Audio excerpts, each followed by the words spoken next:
En el aniversario de muerte de mi esposa, recibí un video suyo, pero cuando presioné play, mi mundo se derrumbó. Sonreía y decía que nunca había muerto, que todo había sido un plan perfecto, y que ahora estaba viviendo en otro país con Nizio Sientu, mi hermano gemelo, a quien nunca supe que existía. Todavía recuerdo ese día con una claridad dolorosa. Era un martes por la mañana. 3 años exactos. Antes de continuar, comenta dónde estás viendo y suscríbete al canal. No te pierdas el video de mañana, porque viene con una revelación que te dejará sin palabras. Desde que Carmen, mi esposa durante 8 años, había fallecido en aquel terrible accidente automovilístico. Como cada aniversario, me había despertado con ese peso familiar en el pecho, ese vacío que nunca terminaba de llenarse. La rutina era siempre la misma. Me levantaba temprano, me preparaba un café amargo y visitaba el cementerio con un ramo de girasoles, sus favoritos. Después, pasaba el resto del día encerrado en casa, revisando fotos antiguas y recordando los buenos momentos, intentando no pensar en cómo el auto de Carmen había quedado irreconocible tras incendiarse en aquella curva de la carretera costera. Pero ese día el timbre sonó. Eran apenas las 9 de la mañana cuando encontré aquel paquete envuelto en papel marrón en mi puerta. No tenía remitente, solo mi nombre, Alejandro Morales. Lo llevé dentro junto con el correo habitual y lo dejé sobre la mesa mientras terminaba mi café. Nunca imaginé que ese pequeño paquete destruiría los cimientos de mi existencia. Cuando finalmente lo abrí, dentro solo había una memoria USB y una nota escrita a mano que decía: "La verdad que mereces conocer". Fruncí el ceño, desconcertado. ¿Quién enviaría algo así, especialmente en un día como hoy? Con curiosidad mezclada con aprensión, conecté la memoria a mi laptop. Había un único archivo en la memoria: un video. La miniatura mostraba una imagen borrosa pero imposible de ignorar. Un rostro que había visto 1000 veces en mis sueños.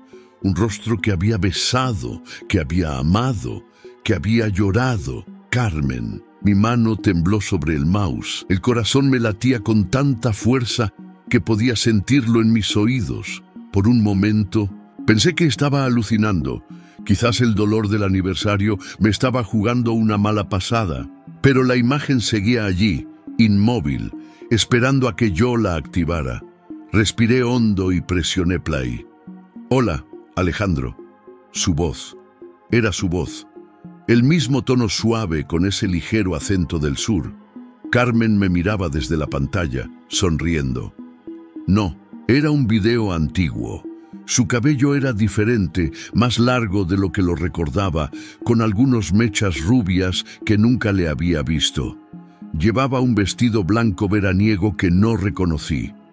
Si estás viendo esto, supongo que es nuestro aniversario. 3 años desde mi muerte. Hizo comillas con los dedos al decir muerte y soltó una pequeña risa que me heló la sangre. Quería que supieras que estoy muy viva, que nunca morí en ese accidente. Todo fue planeado, cada detalle meticulosamente organizado para que fuera perfecto. El cuerpo calcinado que identificaste, las cenizas que lloraste, nada de eso era yo. Me quedé paralizado, incapaz de procesar lo que estaba escuchando. ¿Cómo era posible? La había identificado, había reconocido su anillo de bodas, el único objeto que había sobrevivido al fuego. Había sostenido la urna con sus cenizas. Te estarás preguntando por qué, ¿verdad?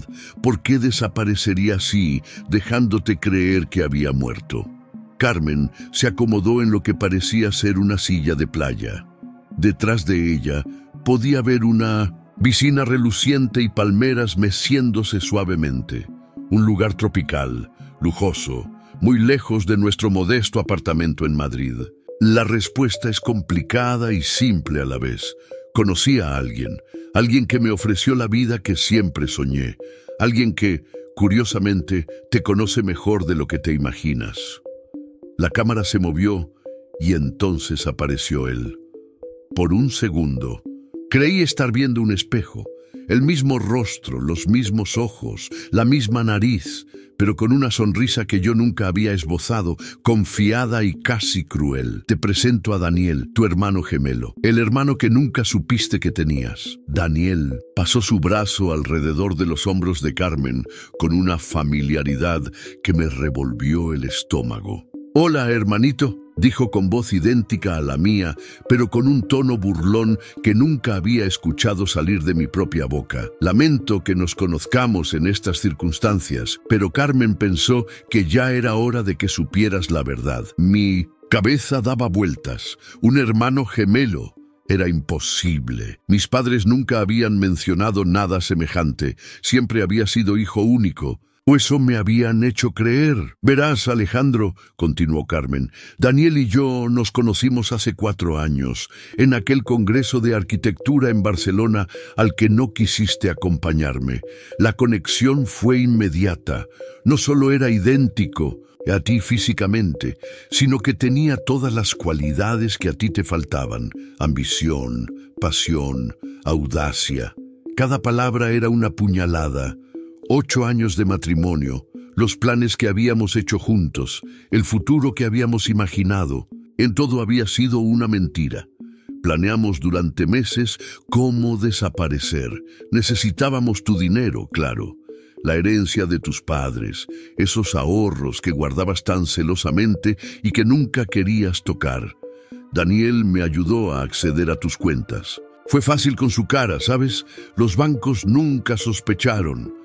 Recordé entonces las irregularidades en mis cuentas después de su muerte. Lo había atribuido a errores administrativos, nunca a un robo sistemático. El accidente fue la parte más difícil de organizar, pero Daniel conocía a las personas adecuadas. Un médico que firmó el certificado de defunción sin hacer demasiadas preguntas, y un oficial de policía que aseguró que el caso se cerrara rápidamente. Me sentí enfermo. Durante 3 años había llorado a una mujer que no solo estaba viva, sino que se había burlado de mi dolor, que había conspirado con un hermano que ni siquiera sabía que existía para robarme. Y ahora estamos aquí, viviendo la vida que siempre quisimos, gracias a ti en cierto modo. Carmen levantó una copa que no había notado antes. Parecía champán. Así que este video es nuestro regalo de aniversario. La verdad, no porque te la merezcas, sino porque ya no hay nada que puedas hacer al respecto. Estamos demasiado lejos, con nombres nuevos, vidas nuevas. La policía de aquí nos protege. Tenemos conexiones, ya sabes. Daniel volvió a aparecer en la pantalla besando a Carmen en los labios frente a la cámara. No nos busques, hermanito. Solo acepta que has perdido y sigue con tu vida. Si es que puedes. La pantalla se volvió negra. Durante minutos que parecieron horas, me quedé inmóvil frente a la computadora. Las lágrimas caían silenciosamente por mis mejillas. Pero no eran lágrimas de tristeza. Era una rabia pura, primitiva, que nunca había sentido antes. El teléfono sonó sacándome del trance. Era Miguel, mi mejor amigo, llamando para ver cómo estaba en este día difícil. No pude articular palabras coherentes, solo le pedí que viniera urgentemente. Cuando Miguel llegó, le mostré el video. Su rostro reflejaba la misma incredulidad que yo sentía. «Esto es una locura, Alejandro. ¿Un hermano gemelo? ¿Cómo es posible?» «No lo sé», respondí, mi voz apenas un susurro. «Necesito respuestas. Necesito saber si es verdad. ¿Y si es una broma cruel?» «Algún enfermo que usó tecnología deepfake», sugirió Miguel, aunque su tono indicaba que ni él mismo creía en esa posibilidad. Negué con la cabeza. «Es ella». Es su forma de hablar, sus gestos, cosas que nadie podría imitar tan perfectamente. Me levanté y caminé hasta el mueble donde guardaba los documentos importantes. Entre ellos estaba mi certificado de nacimiento. Lo había visto cientos de veces, pero nunca había buscado nada inusual en él. Lo examiné detenidamente bajo la luz. Todo parecía normal. mi nombre, mi fecha de nacimiento, los nombres de mis padres, pero entonces vi algo, una marca casi imperceptible en el papel, como si algo hubiera sido borrado o alterado. «Miguel, ¿ves esto?». Señalé la marca. Él se acercó entrecerrando los ojos. «Parece manipulado». Una idea cruzó mi mente. Mis padres habían fallecido años atrás, pero mi tía Elena, la hermana mayor de mi madre, aún vivía. Si alguien podía saber la verdad sobre mi nacimiento, sería ella. «Tengo que hablar con mi tía Elena», dije, marcando su número con dedos temblorosos. La conversación fue breve. No mencioné el video, solo le dije que necesitaba hablar con ella sobre un asunto familiar importante. Acordamos vernos esa misma tarde.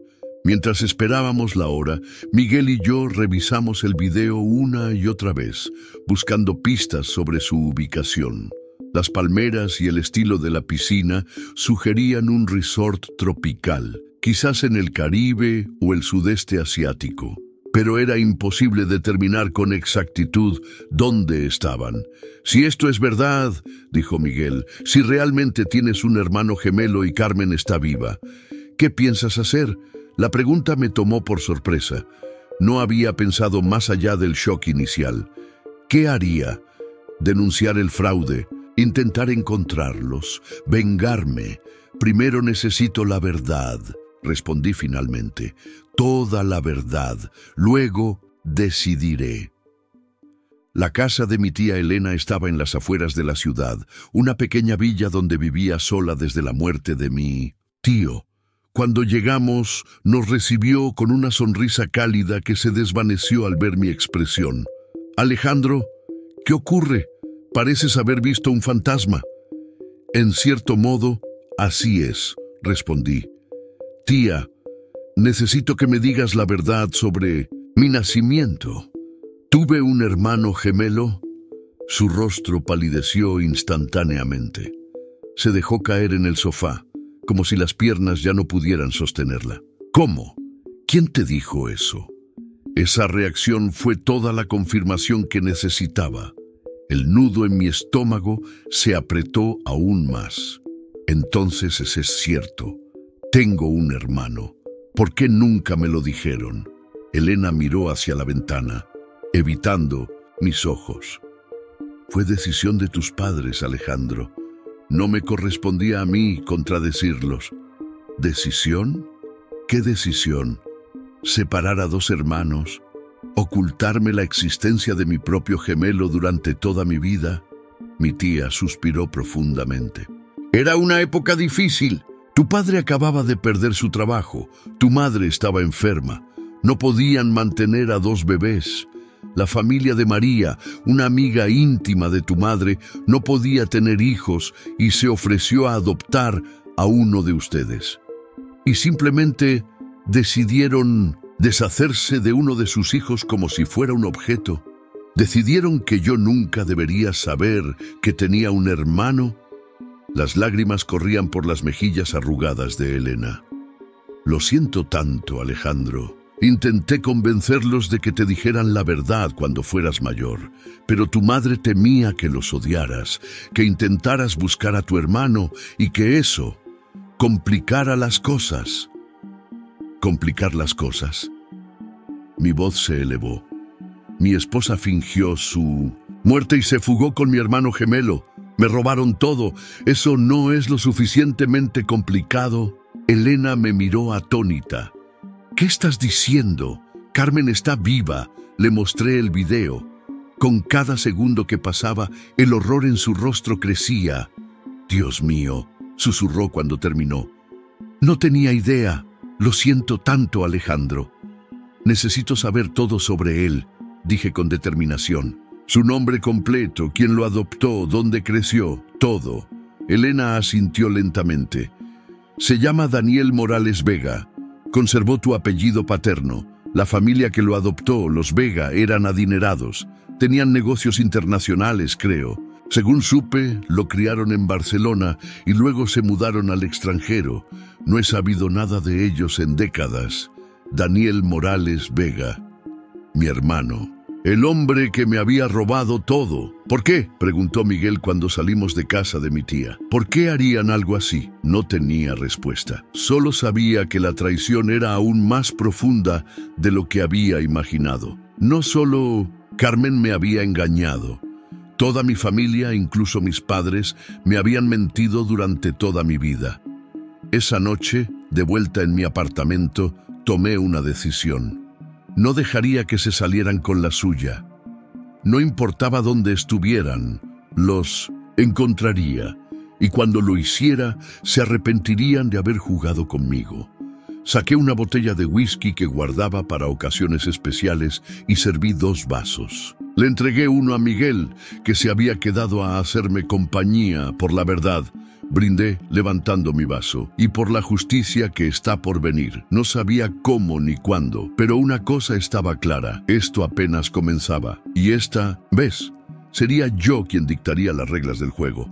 Los días siguientes al descubrimiento del video pasaron como en una nebulosa.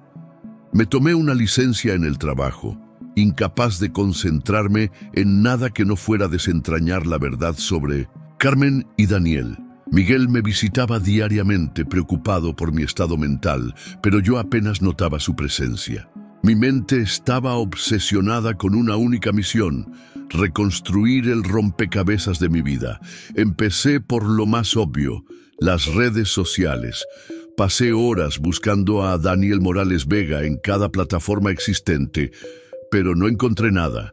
Si estaba ahí, usaba un nombre diferente o tenía sus perfiles completamente privados. Carmen tampoco aparecía en ningún lado. Era como si ambos se hubieran esfumado digitalmente. Necesitamos ayuda profesional, sugirió Miguel una tarde, mientras yo revolvía viejas cajas de fotografías familiares, buscando cualquier pista que mis padres hubieran dejado. Conozco a alguien, un investigador privado. Es discreto y eficiente. Levanté la mirada de una fotografía de mi infancia que estaba examinando. La idea no me había cruzado por la mente, pero tenía sentido. ¿Confías en él?, pregunté. Completamente. Me ayudó cuando sospechaba que mi socio estaba desviando fondos de la empresa.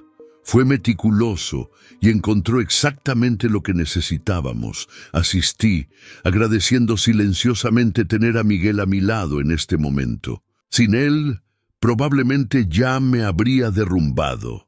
El investigador, Ramón Salgado, era un hombre de unos 50 años, con una mirada penetrante que parecía evaluar cada detalle a su alrededor. Nos reunimos en su oficina, un espacio modesto, pero ordenado en el centro de la ciudad. Necesito toda la información que pueda proporcionarme, dijo, después de escuchar mi historia. Fotografías, documentos, cualquier detalle sobre su esposa y este supuesto hermano gemelo. Le entregué una carpeta con copias de todo lo que había recopilado.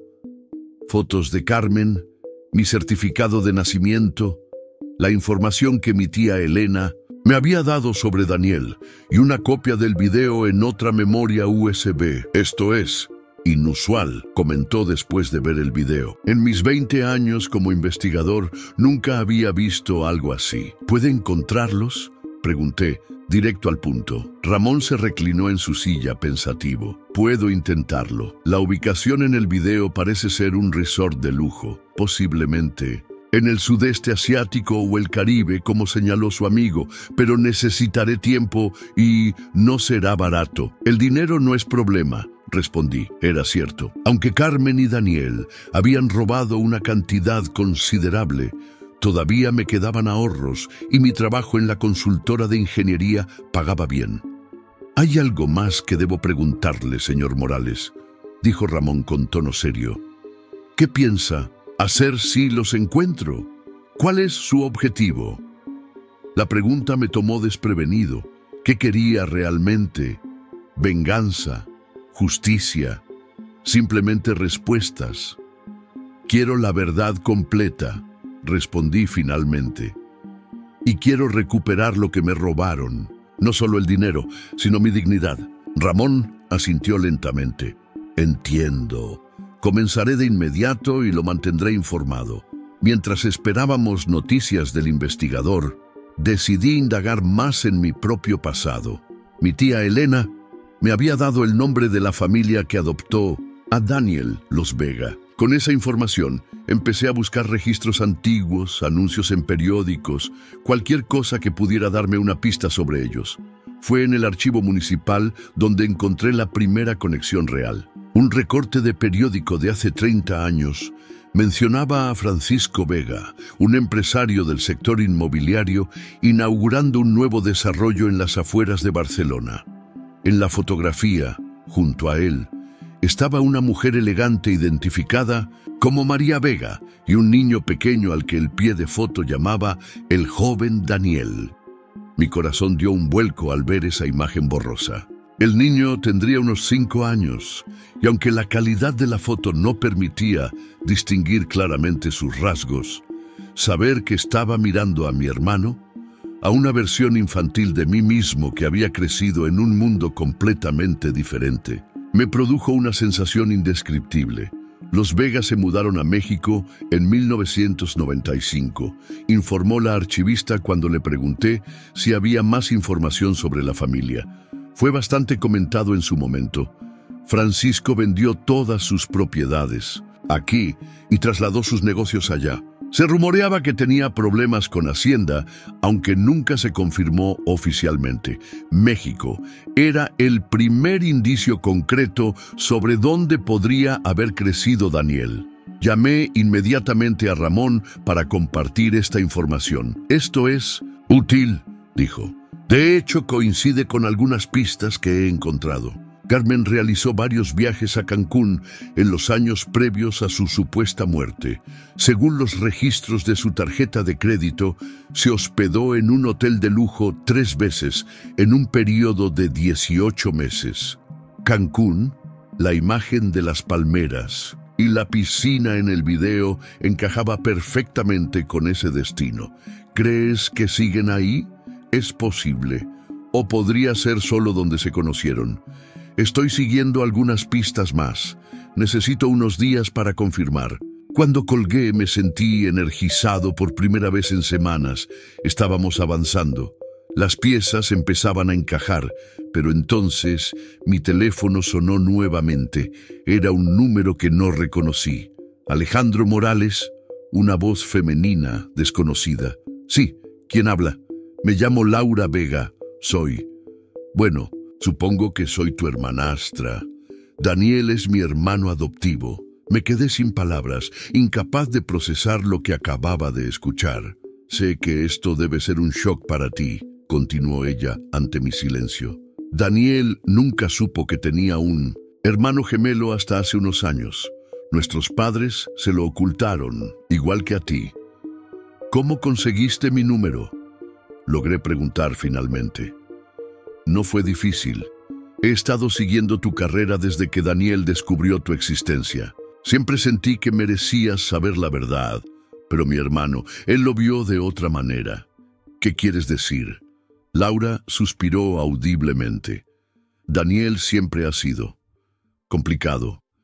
Creció con resentimiento, sintiendo que había sido el hijo rechazado, mientras tú te quedaste con tus padres biológicos. Cuando descubrió tu existencia, se obsesionó contigo.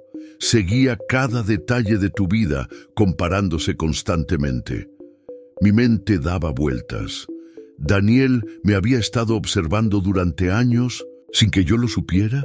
¿Todo este tiempo había tenido un hermano gemelo acechándome desde las sombras? ¿Por qué me llamas ahora?, pregunté, inseguro de si podía confiar en ella. Porque recibí el mismo video que tú, respondió, sorprendiéndome nuevamente. Carmen me lo envió para restregármelo en la cara. Siempre me odió. Cree que intenté sabotear su relación con Daniel. Quería que viera cómo habían triunfado. ¿Sabes dónde están? No con exactitud. Sé que después de México se mudaron varias veces. Los últimos años han estado entre Cancún y algún lugar en Tailandia. Daniel tiene negocios en ambos sitios. Laura, dije intentando mantener la calma a pesar de la tormenta de emociones dentro de mí. Necesito que me cuentes todo lo que sabes sobre Daniel y Carmen. Todo. Hubo un momento de duda al otro lado de la línea. No es seguro hablar por teléfono. Daniel tiene contactos, personas que lo mantienen informado. ¿Podemos vernos? Acordamos encontrarnos al día siguiente en un café discreto en las afueras de la ciudad. Antes de colgar, le pregunté algo que me carcomía. ¿Por qué me ayudas? Es tu hermano, después de todo. Su respuesta fue simple pero cargada de emoción. Porque lo que te hicieron está mal. Y porque Daniel siempre ha sido un manipulador. Carmen no es su primera víctima, ni tampoco tú. Esa noche apenas pude dormir. Mi mente repasaba una y otra vez todo lo que había descubierto. Podía confiar en Laura. ¿Era otra trampa o finalmente estaba a punto de obtener las respuestas que tanto necesitaba? Por la mañana llamé a Miguel y le conté sobre la misteriosa llamada. No vayas solo, insistió inmediatamente. Podría ser una trampa. También pensé en eso. Pero si realmente es la hermana adoptiva de Daniel, podría tener información crucial. Entonces iré contigo. Me quedaré en una mesa cercana, vigilando. Si algo parece sospechoso, intervendré. Agradecí silenciosamente tener a Miguel a mi lado. En medio de todo este caos, su lealtad era lo único que me mantenía anclado a la realidad. El Café Azul era un lugar pequeño y acogedor, con pocas mesas y una clientela mayoritariamente local. Llegué 10 minutos antes de la hora acordada, eligiendo una mesa con vista a la entrada. Miguel se sentó en la esquina opuesta, pretendiendo leer un periódico. A las 11 en punto, la vi entrar. Laura Vega era una mujer de unos 35 años, con cabello oscuro, recogido en una coleta sencilla. Vestía de manera conservadora, pantalones negros y una blusa azul, nada llamativo. Sus ojos recorrieron el local hasta encontrarme y una sonrisa nerviosa se dibujó en su rostro mientras se acercaba. «¿Alejandro?», preguntó, aunque claramente me había reconocido. Asentí, indicándole que tomara asiento frente a mí. Dejó un bolso pequeño sobre la mesa y entrelazó sus dedos, visiblemente tensa. «Es extraño finalmente conocerte», dijo, estudiando mi rostro con interés. «Tienes sus mismos ojos, pero hay algo diferente en ti. Más amabilidad, supongo. ¿Cómo sé que realmente eres quien dices ser?», pregunté directamente. Laura sonrió levemente como si esperara esa pregunta. Sacó de su bolso una fotografía y me la entregó. En ella, una familia de 4 personas posaba frente a una casa de aspecto lujoso. Francisco y María Vega. Según el recorte de periódico que había encontrado, una adolescente que supuse era Laura y un chico de unos 16 años que era idéntico a mí a esa edad. «Esta es mi familia», dijo Laura. «Daniel tenía 16 años aquí. Yo tenía 14. Fue tomada en nuestra casa de Ciudad de México poco antes de que papá decidiera mudarnos nuevamente, esta vez a Monterrey». Observé la fotografía detenidamente. No había duda. El chico era mi viva imagen a esa edad. La misma estructura facial, la misma postura. Solo su expresión era diferente, una seguridad arrogante que yo nunca había tenido. «¿Cuándo descubrió Daniel que yo existía?», pregunté, devolviéndole la fotografía. «Hace 6 años. Nuestros padres habían fallecido. Papá de un ataque cardíaco, mamá de cáncer 2 años después, y estábamos ordenando sus pertenencias cuando encontramos los documentos de adopción. Fue un shock para él. ¿Y comenzó a investigarme?». Laura asintió. Se obsesionó. Contrató investigadores privados, recopiló información sobre toda tu vida. Descubrió dónde trabajabas, dónde vivías, incluso que estabas casado con Carmen. Un escalofrío recorrió mi espalda. Fue así como la conoció. ¿La buscó específicamente para quitármela? No exactamente. Según me contó después, fue una coincidencia. Estaba en Barcelona por negocios y asistió a ese congreso de arquitectura porque sabía que tú eras ingeniero y que tu esposa era arquitecta. Quería verte en persona, supongo, y allí conoció a Carmen, y ella supo inmediatamente quién era él. No al principio. Daniel se presentó con otro nombre, pero después de varias conversaciones le reveló la verdad. Carmen, aparentemente, encontró la situación intrigante. La imagen de Carmen riendo en el video, burlándose de mi dolor, regresó a mi mente con fuerza. ¿Cómo pudo la mujer con la que compartí 8 años de mi vida caer tan bajo?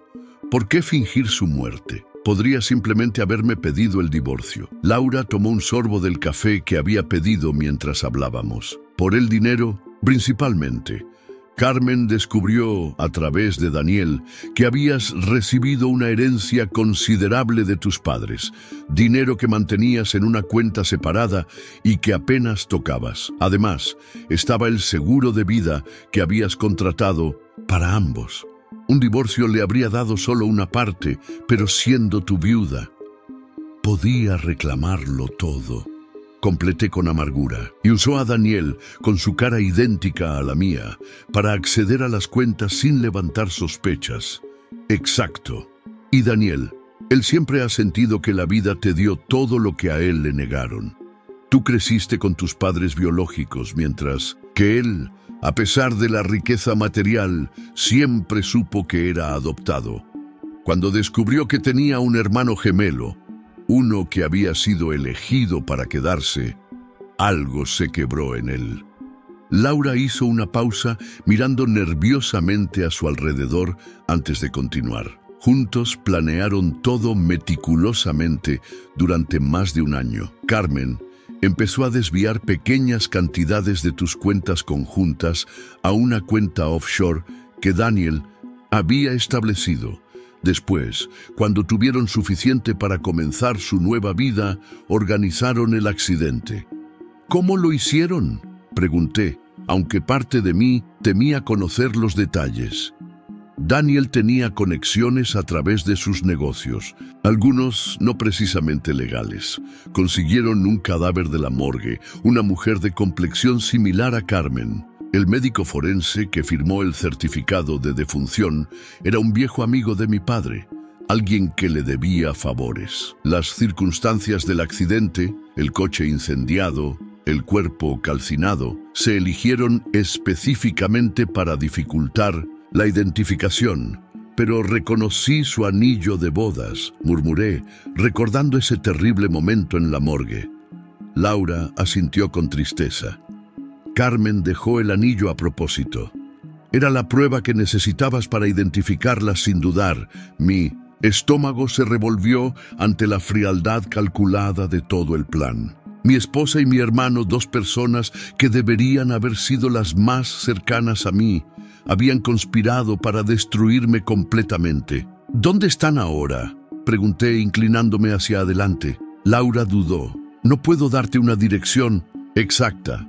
Lo último que supe es que estaban dividiendo su tiempo entre una propiedad en la Riviera Maya y otra en Phuket, Tailandia. Daniel tiene negocios en ambos lugares, inversiones inmobiliarias principalmente. ¿Has tenido contacto con ellos recientemente? No, directamente. Después de que recibí el video, llamé a Daniel furioso. Le dije que lo que había hecho era despreciable, que nuestros padres estarían avergonzados. Me colgó y bloqueó mi número. Desde entonces, solo sé de ellos a través de conocidos comunes. Procesé toda esta información en silencio. El rompecabezas empezaba a formarse, pero todavía faltaban piezas.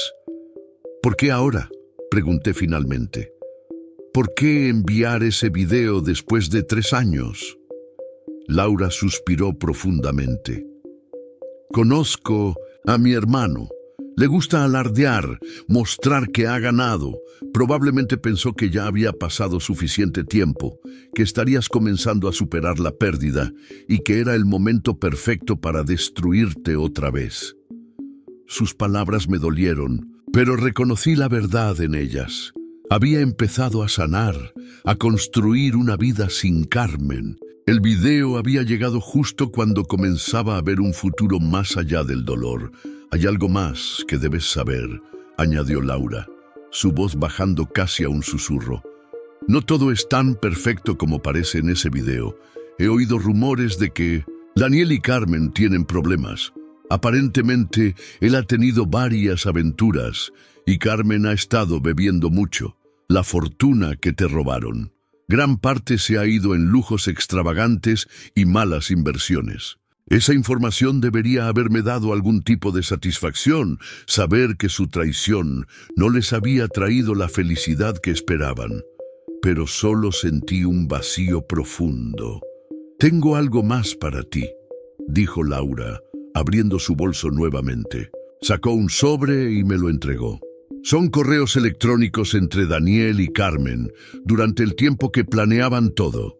Los encontré en una computadora vieja de Daniel cuando estaba limpiando su apartamento en Barcelona después de que se mudaran». Tomé el sobre con manos temblorosas. «¿Por qué los guardaste?» «Intuición, supongo. Siempre supe que Daniel estaba involucrado en algo turbio. Cuando descubrí lo que habían hecho, los guardé como una especie de seguro. Nunca supe si algún día los necesitaría». Abrí el sobre y saqué varias hojas impresas. Eran efectivamente correos entre D y C, fechados 3 y 4 años atrás. Mientras hojeaba las páginas, frases sueltas saltaban a mi vista. «Alejandro no sospecha nada. El plan va según lo previsto. Cuando todo termine, tendremos el dinero suficiente para comenzar de nuevo». Era la confirmación definitiva de todo lo que Laura me había contado. «¿Una prueba tangible de la traición? ¿Puedo conservarlos?», pregunté. «Son tuyos», respondió Laura. «Haz con ellos lo que necesites». Guardé los correos en mi chaqueta, sintiendo su peso como algo más que simple papel. «Una última pregunta», dije. «¿Por qué me estás ayudando realmente? Daniel es tu hermano, has crecido con él toda tu vida». Laura me miró directamente a los ojos y por un momento vi dolor y determinación en igual medida. «Porque lo que te hicieron está mal y porque he visto a Daniel destruir a personas antes.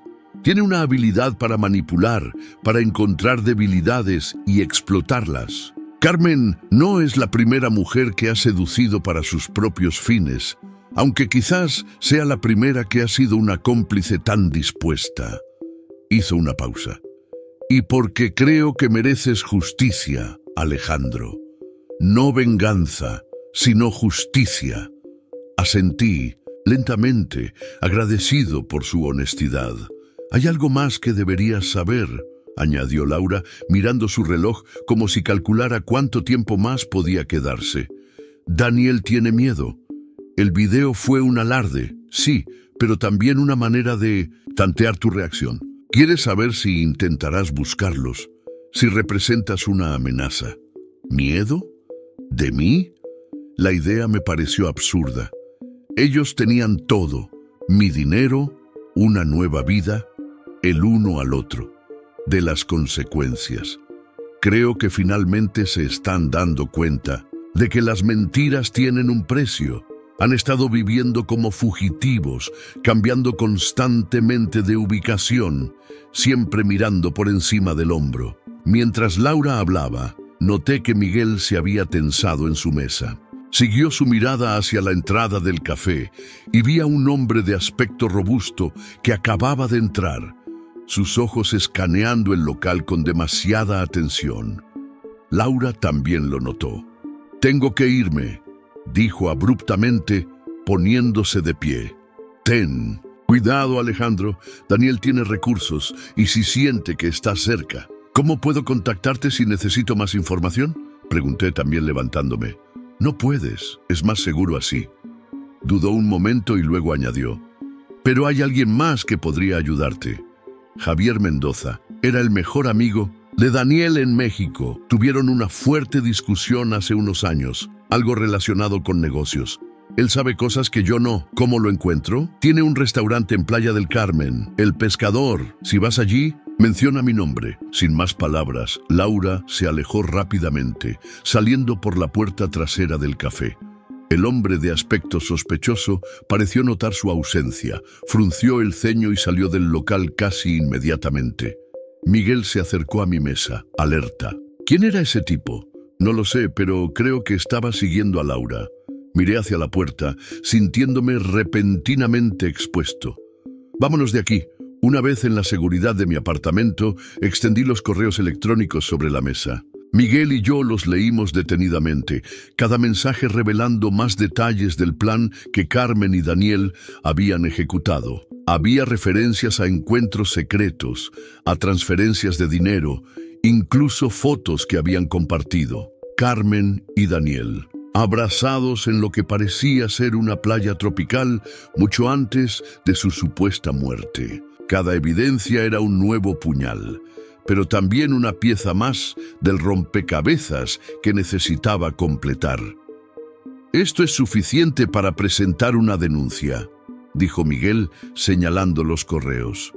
«Podrías involucrar a la policía, abrir una investigación por fraude». Consideré la idea. Era lo lógico, lo que cualquier persona racional haría, pero una voz en mi interior me decía que ese no era el camino. Si hago eso, probablemente desaparecerán antes de que las autoridades puedan localizarlos. Laura dijo que tienen recursos, conexiones, y legalmente podría ser complicado recuperar el dinero, especialmente si está en cuentas offshore o invertido en propiedades extranjeras. Entonces, ¿qué piensas hacer? Miré la fotografía de Carmen y Daniel en la playa, sus sonrisas cómplices, su felicidad construida sobre mi dolor. En ese momento tomé una decisión. Voy a encontrarlos por mi cuenta, voy a enfrentarlos cara a cara y voy a asegurarme de que paguen por lo que hicieron. Miguel me miró con preocupación. ¿Estás seguro? Podrías estar poniéndote en peligro. Estoy cansado de ser la víctima en esta historia, Miguel. Durante 3 años lloré a una mujer que se burlaba de mi dolor. Mi propio hermano, alguien que ni siquiera sabía que existía, me robó todo y se llevó a mi esposa. Es hora de que tome el control. Saqué mi teléfono y marqué el número de Ramón Salgado.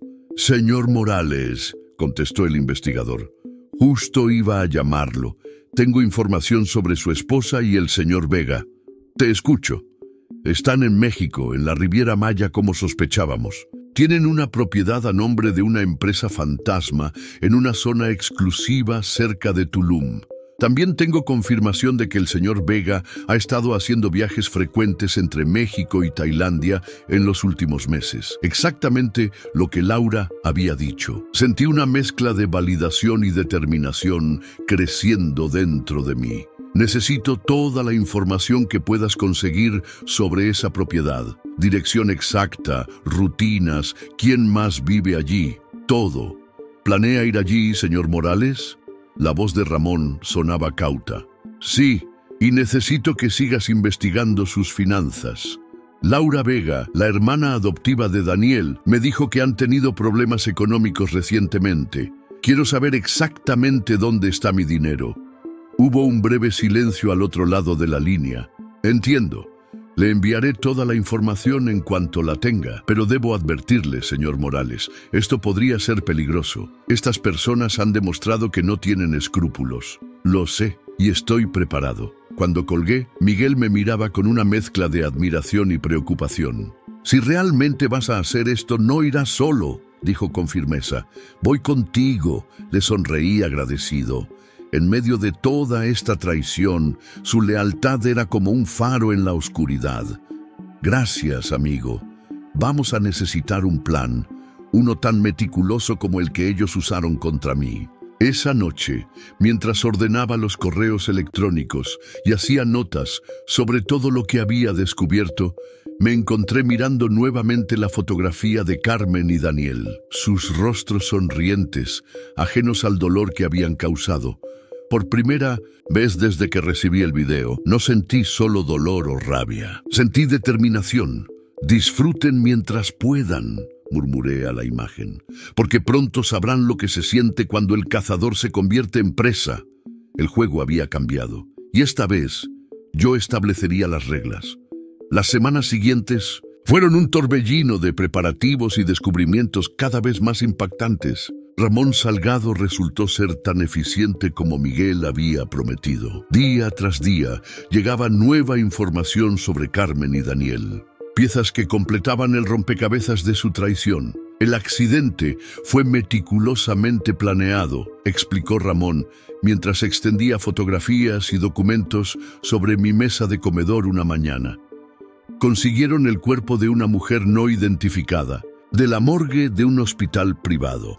El director médico, un tal doctor Sergio Lamarca, firmó los documentos necesarios para liberar el cuerpo sin seguir los protocolos habituales. ¿Pudiste rastrear el dinero?, pregunté, examinando los documentos. Parcialmente. Como sospechábamos, Carmen había estado desviando fondos durante más de un año antes de su desaparición. Pequeñas cantidades al principio, luego sumas más grandes a medida que se acercaba la fecha del accidente.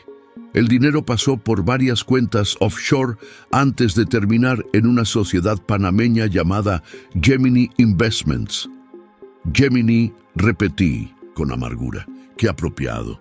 Lo interesante es que esta sociedad ha estado realizando inversiones importantes en propiedades turísticas en México y Tailandia.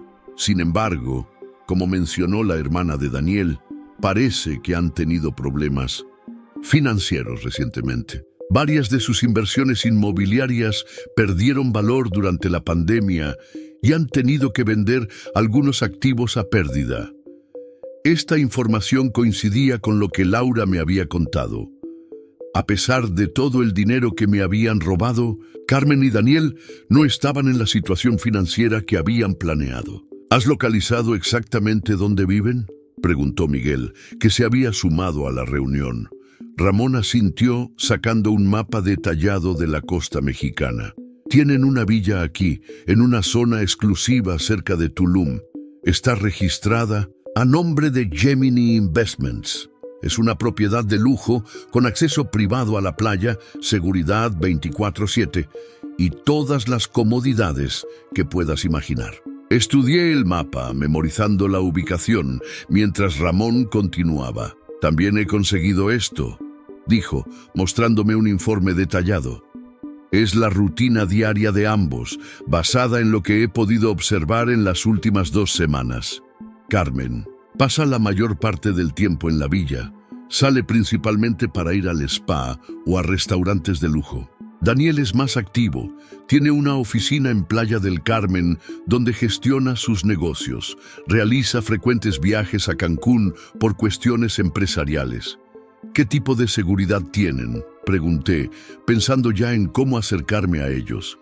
Un sistema de alarma sofisticado en la villa, cámaras de seguridad y 2 guardias que se turnan. No es impenetrable, pero tampoco sería fácil entrar sin ser detectado. Procesé toda esta información en silencio. Ahora sabía exactamente dónde estaban, cómo vivían e incluso sus rutinas diarias. Pero la pregunta seguía siendo la misma. ¿Qué iba a hacer con esa información? Hay algo más que deberías ver, añadió Ramón, sacando un sobre de su maletín. Son fotografías recientes de ellos. Las fotografías mostraban a Carmen y Daniel en diversos lugares, saliendo de restaurantes, en la playa, entrando a tiendas de lujo. En todas ellas, Carmen lucía espectacular, con un bronceado perfecto y ropa costosa. Daniel, mi reflejo exacto, pero con un aire de confianza arrogante que yo nunca había tenido, parecía el hombre de éxito que siempre había pretendido ser, pero había algo en sus rostros, una tensión apenas perceptible, que no encajaba con la imagen de felicidad que habían proyectado en el video. En una fotografía en particular, captada aparentemente sin que ellos se dieran cuenta, Carmen miraba a Daniel con una expresión que reconocí demasiado bien: resentimiento. No son tan felices como quieren hacer creer, murmuré, más para mí mismo que para los demás. Eso parece, concordó Ramón. Mis contactos en la zona dicen que tienen discusiones frecuentes. Daniel ha sido visto con otras mujeres y Carmen ha desarrollado cierta dependencia del alcohol. Debería haber sentido satisfacción al saber que su relación, construida sobre mentiras y traición, no era el cuento de hadas que habían imaginado. Pero en lugar de eso, solo sentí un vacío interior. Una cosa más, añadió Ramón, sacando un último documento. He localizado al doctor Lamarca, el médico que certificó la muerte de Carmen. Vive actualmente en Valencia, retirado de la práctica médica. Aparentemente dejó su puesto en el hospital poco después del accidente, con una suma considerable en su cuenta bancaria. ¿Crees que hablaría conmigo?, pregunté, viendo una oportunidad de obtener más detalles sobre el plan que habían ejecutado. Por el precio adecuado, probablemente sí, aunque te recomendaría cautela si Daniel descubre que estás conectando estos puntos. Lo entiendo. Asentí, consciente del riesgo. ¿Puedes concertar una reunión? Me pondré en contacto con él hoy mismo. Después de que Ramón se marchara, Miguel y yo nos quedamos revisando toda la información. La magnitud de lo que Carmen y Daniel habían planeado era asombrosa. Habían pensado en cada detalle, anticipado cada obstáculo, manipulado a personas clave para que todo pareciera perfectamente legítimo. Es casi admirable, comentó Miguel, hojeando los documentos, lo meticuloso del plan. Lo sería si no fuera tan malévolo, respondí, sintiendo una nueva oleada de rabia. Planearon todo, esto durante más de un año. Carmen dormía a mi lado cada noche, me besaba cada mañana, todo mientras conspiraba con mi propio hermano para destruirme. Miguel me miró con preocupación. ¿Qué piensas hacer ahora? Era la pregunta que había estado evitando. Tenía toda la información que necesitaba, pero ¿cuál era el siguiente paso? ¿Denunciarlos a las autoridades? ¿Confrontarlos directamente? ¿Buscar algún tipo de venganza personal? Necesito respuestas, dije finalmente. No solo sobre el plan, sino sobre por qué. ¿Por qué Carmen eligió traicionarme de esa manera? ¿Por qué Daniel me odia tanto sin siquiera conocerme? ¿Y crees que te dirán la verdad si los confrontas? No lo sé, pero necesito intentarlo. Hice una pausa, considerando mis opciones. Primero hablaré con el doctor Lamarca, después iré a México. Miguel asintió lentamente. Sabes que iré contigo, Lou. Sé, y te lo agradezco. 2 días después, estaba sentado en un café discreto en Valencia, esperando al doctor Sergio Lamarca. Ramón había conseguido concertar la reunión, aunque no sin dificultad. El médico había exigido una suma considerable por su tiempo, temeroso de las posibles repercusiones si Daniel descubría la reunión. El hombre que finalmente se sentó frente a mí era mayor de lo que esperaba, probablemente cerca de los 65 años. Su rostro mostraba los signos del estrés y quizás del remordimiento. Cuando me miró, pude ver el shock en sus ojos al reconocer mi parecido con Daniel. «Es extraordinario», murmuró, estudiándome. «Son idénticos». «Lo sé», respondí secamente.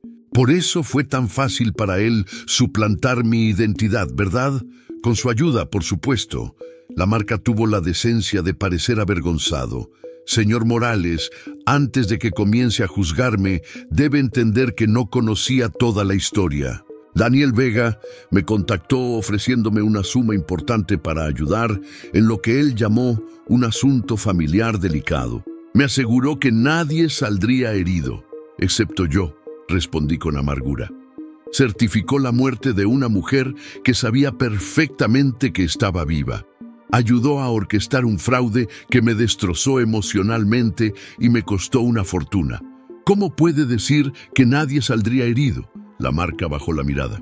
«Fue un error de juicio por mi parte, lo reconozco. Estaba en una situación financiera desesperada. Mi esposa necesitaba tratamientos médicos costosos que no podíamos permitirnos.